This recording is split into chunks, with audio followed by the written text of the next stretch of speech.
গ্রাম পঞ্চায়েত নির্বাচনে জেলা পরিষদে জয়ী হয়েছে তৃণমূল কংগ্রেস। সেভাবেই লোকসভা নির্বাচন করতে হবে। কোন বুথে ছাপ্পা হয়েছে তা বিজেপি বলতে পারবে না। লোকসভা নির্বাচনে কোচবিহারে আসনে জয় নিশ্চিত। কোচবিহারের নাটাবাড়ি বিধানসভা কেন্দ্রের চিলাখানায় কর্মী সভায় বিজেপিকে কড়া ভাষায় আক্রমণ করলেন তৃণমূল কংগ্রেস জেলা সভাপতি অভিজিৎ দে ভৌমিক। তিনি দলের কর্মীদের সতর্ক করে বলেন যে যত গাড়িতে চাপিয়ে তৃণমূল কংগ্রেস কর্মীদের সভায় নিয়ে আসুক, কিন্তু সব সভা শেষ পর্যন্ত যেন কর্মীরা থাকেন। লোকসভা নির্বাচনের আগে দলের কর্মীদের চাঙ্গা করতে ছিল তৃণমূল কংগ্রেসের বিধানসভা ভিত্তিক সভা। কারণ 2019-এর নির্বাচনে, লোকসভা নির্বাচনে অল্প ভোটের ব্যবধানে আমরা হেরে গেছি। আমাদের প্রার্থী হেরে গেছে। হারার পরে কিভাবে বিজেপির হারমাদরা অত্যাচার চালিয়েছে, পার্টি ভাঙচুর করেছে, লুটপাট করেছে, বাড়িঘর ভাঙচুর করেছে, লুটপাট করেছে, চিলাখানা নাটাবাড়ি থেকে শুরু করে বিভিন্ন জেলার প্রান্তে ভাঙচুর, লুটপাট, মারধর করেছে, ত্রাস সন্ত্রাস করেছে, সাম্প্রদায়িকতার বিষ ছড়িয়ে মানুষের মধ্যে একটা বিভাজন তৈরি করার চেষ্টা করেছে। গত 21 বিধানসভা নির্বাচনের পরে আমাদের চিলাখানায় বাজারে তৃণমূল কংগ্রেসের সক্রিয় কর্মী শাহানুর আলমকে রাতের অন্ধকারে নৃশংসভাবে খুন করে হত্যা করেছে। এভাবে যে ত্রাস সন্ত্রাস করেছিল, আপনার দলের কর্মীরা প্রতিরোধ গড়ে তোলার কারণে সেই ত্রাস সন্ত্রাস আমরা বন্ধ করতে পেরেছিলাম। কেন এই ত্রাস সন্ত্রাস, কারা করছে এই ত্রাস সন্ত্রাস, একটু বুঝতে হবে। একটা না 34 বছর এই রাজ্যে সিপিএম এর সরকার, বামপন্থের সরকার ছিল। 34 বছরে বামপন্থের হারমাদরা সাধারণ মানুষের উপর অত্যাচার করেছে, হাড় মাংস জ্বালিয়েছে, 55,000 সাধারণ মানুষকে নৃশংসভাবে হত্যা করেছে। জোড়াই রামপুর থেকে আরম্ভ করে দেওচালাইতে সদর আলী মিয়া থেকে আরম্ভ করে জেলা এবং রাজ্যের বিভিন্ন প্রান্তে ত্রাস সন্ত্রাসে মানুষ অতিষ্ঠ হয়ে পড়েছিল। মমতা ব্যানার্জির নেতৃত্বে যে আন্দোলন শুরু হয়েছিল, আপনারা সবাই আন্দোলনের পাশে দাঁড়িয়েছিলেন, যার কারণে 11 সালে আমরা সরকার পরিবর্তন করতে পেরেছিলাম, শান্তি প্রতিষ্ঠা করতে পেরেছিলাম আপনাদের সাহায্য সহযোগিতায়। কিছুদিনের মধ্যে আমরা এটা লক্ষ্য করছি যে সেই হারমাদরা যারা লাল জামা পরে খুন খারাপি, মারডাং, অত্যাচার করত, তারা তাদের রূপের পরিবর্তন ঘটালো। লাল জামাটা বদল করে গেরুয়া জামা পরে জয় শ্রীরাম স্লোগান দিয়ে বিজেপির সাথে সামিল হয়ে আবার তারা একই কায়দায় দাস সন্ত্রাস চালাচ্ছে, সাম্প্রদায়িকতার বীজ ছড়িয়ে মানুষের মধ্যে বিভেদ তৈরি করছে। ওদের মুখে উন্নয়নের কথা নেই, উন্নয়নের কোনো স্লোগান নেই। 10 বছর হলো নরেন্দ্র মোদীজি ভারতবর্ষের প্রধানমন্ত্রীর গতিতে রয়েছে। 10 বছরে যে প্রতিশ্রুতি দিয়েছেন তার কোনো প্রতিশ্রুতি পালন করেননি, এবং গত 5 বছর থেকে 19 সাল থেকে কোচবিহার জেলায় যিনি লোকসভা ভোটে জিতে এমপি হয়েছেন, মন্ত্রী হয়েছেন কেন্দ্রে, 5 বছরে 5টা টাকার কাজ করেননি।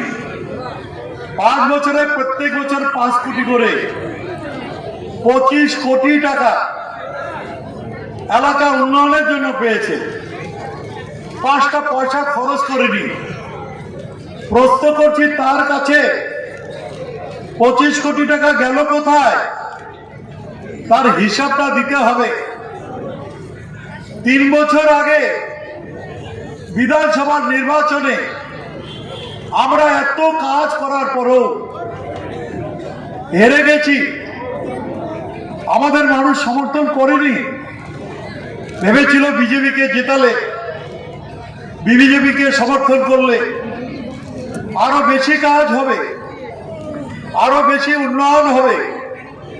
কিন্তু 3 বছরে বিজেপির যারা বিধায়ক হয়েছেন, যাদের উপর বিশ্বাস আস্থা রেখে মানুষ ভোট দিয়েছে, 3টে পয়সাও খরচ করেনি। তারা এলাকা উন্নয়নের জন্য রাজ্য সরকারের থেকে 70 লক্ষ করে টাকা পেয়েছে বছরে। 3 বছরে 2 কোটি 10 লক্ষ টাকা পেয়েছে। 10টা পয়সা তারা এলাকার উন্নয়নের জন্য বিজেপির কোনো বিধায়ক কাজ করেনি। তাহলে ওদের ভোটটা কিসের জন্য? আজকে 2 বছর হয়ে গেল, 3 বছরে পড়েছে 100 দিনের কাজের টাকা আটকে দিয়েছে কেন্দ্রের বিজেপি সরকার। আর বিজেপির এমএলএরা, বিজেপির নেতারা বুক খুলিয়ে বলছে আমরা আটকে দিয়েছি, গর্ব করছে। যে দল সাধারণ মানুষের মাথার ঘাম পায়ে ফেলা উপার্জিত অর্থ আটকে দিয়ে মানুষকে পেটে ভাতে মারতে চাইছে, যে বিজেপি সরকার বাংলার বাড়ি, বাংলা আবাস যোজনার টাকা আটকে দিয়ে মানুষকে বিপদে ফেলতে চাইছে, গ্রাম সড়ক যোজনার টাকা আটকে দিয়ে গ্রামের উন্নয়নটা বন্ধ করে দেওয়া, সেটা অনুষ্ঠিত হচ্ছে। কাজের মানুষ সবাই, ধান কাটা চলছে, আলু ধরা চলছে, ইট ভাটা শ্রমিক এলাকা। তার সত্ত্বেও ভর দুপুরে মা বোন থেকে শুরু করে দলীয় কর্মীরা তারা কাতারে কাতারে এসে আজকে কর্মী সভায় উপস্থিত হচ্ছেন। তার জন্য সবাইকে ধন্যবাদ জানাই। এখনো অনেক মানুষ রাস্তায় আছে। দেওচড়াই অঞ্চলের একটা সুসজ্জিত মিছিল, তারা মিছিল করে রওনা দিয়েছে এবং আর কিছুক্ষণের মধ্যেই আশা করছি মাঠে 3 ধরনের জায়গা থাকবে না। ধন্যবাদ জানাই, ধন্যবাদ জানাই মনোজ বর্মাকে, ব্লক সভাপতি তুফানগঞ্জ 1 এ। ধন্যবাদ জানাই কুচবিহার 1 নম্বর ব্লক বি সভাপতি আব্দুল কাদের হককে। তারাও পরিশ্রম করে, অর্গানাইজ করে, কষ্ট করে হলো এই সভায় লোক নিয়ে এসে ব্যবস্থা করেছেন। ধন্যবাদ জানাই চিলাখানা অঞ্চল তৃণমূল কংগ্রেস কমিটিকে। তারাও কষ্ট করে মঞ্চ তৈরি করার সভার আয়োজন করেছেন। হরেন পাল সভাপতি, ইমদাদুল আছে, এখানে মিন্টু আছে, পঞ্চায়েত শরীফ আছে, কল্যাণ আছে, সবাই মিলে এই আয়োজন, ছোট্ট আয়োজনটা করেছে। ধন্যবাদ জানাই পঞ্চায়েত সমিতির সভাপতি জগদীশ বর্মা, বসুনিয়া নয়, জগদীশ বর্মা, এবং পঞ্চায়েত সমিতির সহসভাপতি থেকে শুরু করে পঞ্চায়েত সমিতির দলের কর্মী, তাদেরকে একটু পরিষেবা দিন, একটু দেখাশোনা করুন। ধন্যবাদ। এই দেওচড়াই আসছে। ইতিমধ্যে আমাদের মধ্যে উপস্থিত হয়েছেন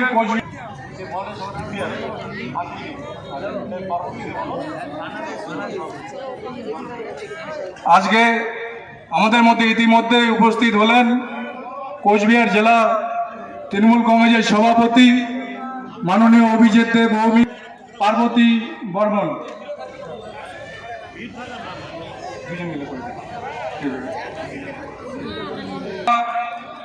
সবার কাজ আমরা শুরু করতে যাচ্ছি।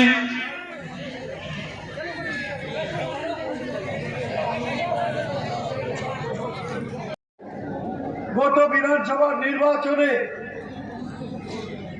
ভারতবর্ষের প্রধানমন্ত্রী স্বরাষ্ট্রমন্ত্রী নাড্ডা ভারতবর্ষের বিজেপির জাতীয় সভাপতি দিল্লি প্যাসেঞ্জারি করে কেন্দ্রে সর্বশক্তি নিয়োগ করেও মমতা ব্যানার্জির দলকে হারাতে পারেনি।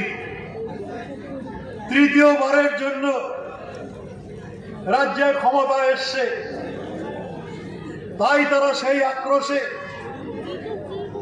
তারা বাংলার সমস্ত যে প্রকল্পগুলো বন্ধ করে দিতে চাইছে। 1,16,000 কোটি টাকা পাওনা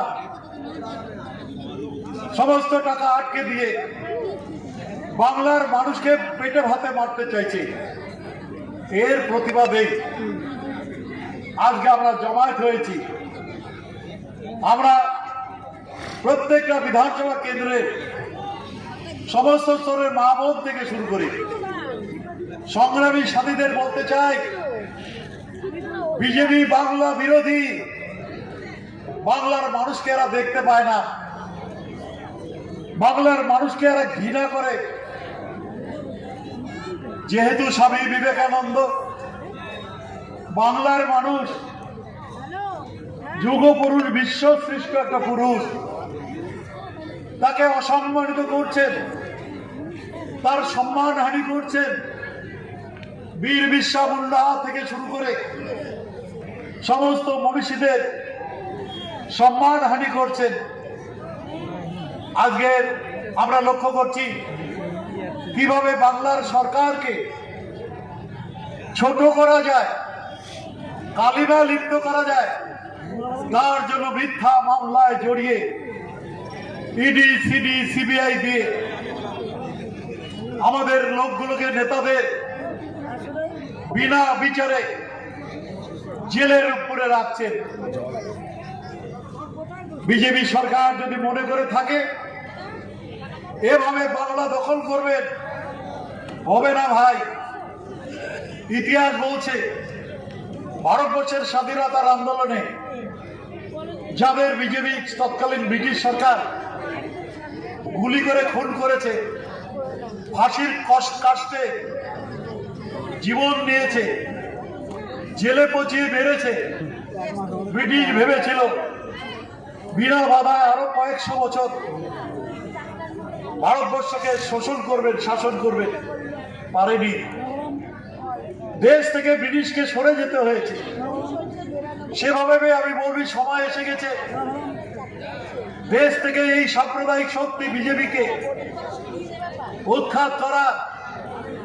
মাননীয় মুখ্যমন্ত্রী অনেক উন্নয়ন দিয়েছেন, উন্নয়নের কথা বলতে গেলে রাত্রি শেষ হয়ে যাবে, সবাই সেটা জানেন, আমি দ্বিতীয়বার বলতে চাই না। অনেক বক্তা আছে, তারা বিস্তারিত বলবেন। আমি শুধু একটা কথা বলতে চাই, আমরা হেরে গেলেও সুখে দুঃখে আপনাদের পাশে রয়েছি, সাথে রয়েছি। আর যারা বিজেপির নেতা, এমএলএ হয়েছে, এমপি, মন্ত্রী হয়েছে, তারা কিন্তু আপনাদের পাশে নেই। আছে? আছে? নাই। আমরা যতদিন বেঁচে থাকবো মমতা ব্যানার্জির সৈনিক, আমরা আপনাদের পাশে থাকবো, সাথে থাকবো, সাথে থেকে লড়াই করব। আপনাদের ছেড়ে পালিয়ে যাব না, না, না। সামনে যে লড়াই, এই লড়াইয়ে জিততে হবে। রাজ্যে এই কোচবিহার লোকসভা কেন্দ্র 1 থেকে শুরু হয়।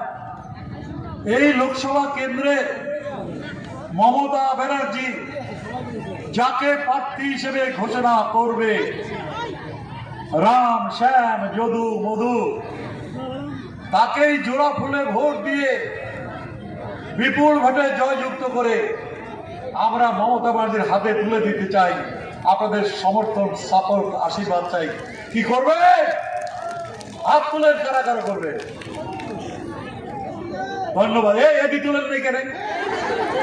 এডি ধন্যবাদ।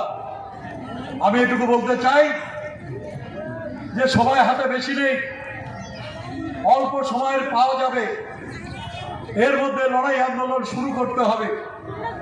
বিজেপিকে 1 ইঞ্চি মাটি ছেড়ে দেওয়া যাবে না।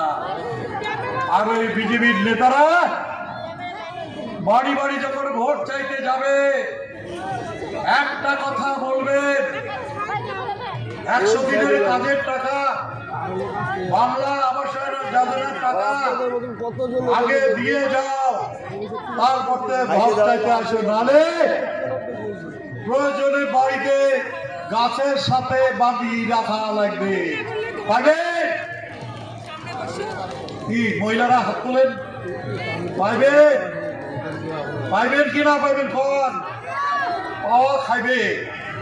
এইটুক কথা কয়া আগামী নির্বাচনে জোড়া ফুলে ভোট দিবেন, ভোটের বাক্স ভর্তি করবেন।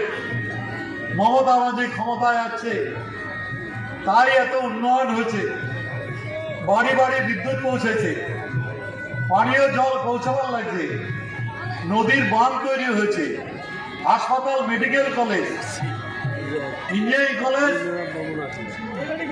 ইউনিভার্সিটি পঞ্চানন বর্মা হয়েছে।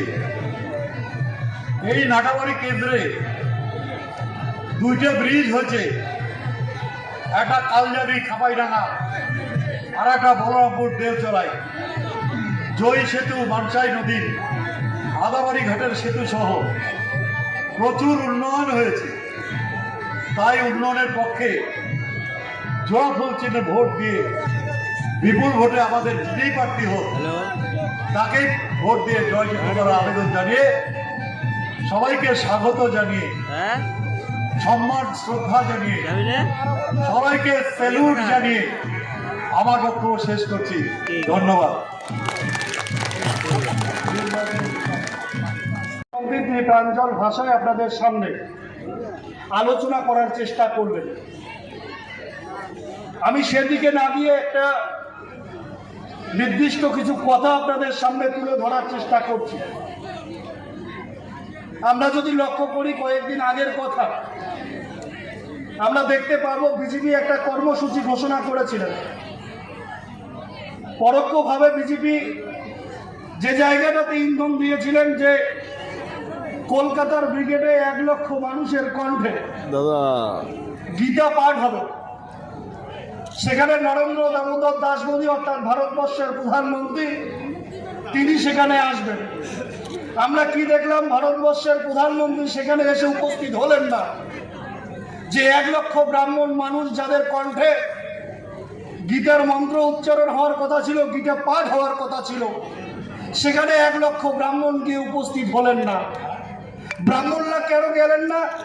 কারণ তারা বুঝতে পেরেছেন যারা ধর্ম নিয়ে ব্যবসা করছে, যারা প্রত্যেকদিন হিন্দু ধর্মের কথা বলে, যারা প্রত্যেকদিন হিন্দু মানুষদের পিছিয়ে দেওয়ার চেষ্টা করছে, তাদের ডাকে সেই ব্রিগেডে 1 লক্ষ ব্রাহ্মণ গিয়ে উপস্থিত হলেন না। যখন সাংবাদিক বন্ধুরা এই বিজেপি দলের নেতাদের জিজ্ঞেস করা শুরু করলেন যে 1 লক্ষ ব্রাহ্মণ আসার কথা, যাদের কণ্ঠে গীতার মন্ত্র উচ্চারণ হওয়ার কথা ছিল, যাদের কণ্ঠে গীতার পবিত্র মন্ত্র উচ্চারণ হওয়ার কথা ছিল, তারা এসে উপস্থিত হলেন না। আপনাদের দলের নেতা ভারতবর্ষের প্রধানমন্ত্রী আসার কথা, তিনি আসলেন না। ঠিক সে সময় সে জিনিসটা থেকে মানুষের মস্তিষ্ক ঘোরাতে আমরা এমন একটা জায়গায় বসবাস করছি, এই পশ্চিমবঙ্গে এমন কিছু দল রয়েছে যাদের নেতা, যে দলের সভাপতি ডক্টর সুকান্ত মজুমদার এমন কিছু কথা বললেন যেটা গোটা বাঙালির কাছে বিস্ময়কর। আমরা যদি লক্ষ্য করি সেদিন সুকান্ত মজুমদার কি বলেছিলেন? সুকান্ত মজুমদার বললেন যারা নাকি বলেছেন ফুটবল খেলা গীতা পাঠের থেকেও ভালো, তারা নাকি ভুল বলেছেন, তারা নাকি অর্ধ শিক্ষিত, তারা নাকি বামপন্থী প্রোডাক্ট। যিনি এ কথা বলেছেন তিনি আমাদের বাংলার আইকন, তিনি ভারতবর্ষের আইকন, তিনি আর কেউ নন। আমরা যারা যুব, যারা আজকে যাকে দেখে আমরা সামনের দিনের পথ চলার চেষ্টা করি, যার বাণী সামনে রেখে আমরা এগিয়ে যাওয়ার চেষ্টা স্বামী বিবেকানন্দ, যে স্বামী বিবেকানন্দকে তারা অপমান করতে ছাড়লেন না। এর আগে আমরা দেখেছি, এর আগে আমরা দেখেছি যিনি স্বরবর্ণের শিক্ষা আমাদের দিয়েছেন সেই ঈশ্বরচন্দ্র বিদ্যাসাগরের মুক্তি তারা ভেঙেছে। এরা রবীন্দ্রনাথ ঠাকুরের সম্বন্ধেও নানান কথা বলেছেন। তার কারণ কি জানেন? রবীন্দ্রনাথ ঠাকুর সবসময় যুক্ত বঙ্গের কথা বলেছে। এরা বাঙালির আইকন,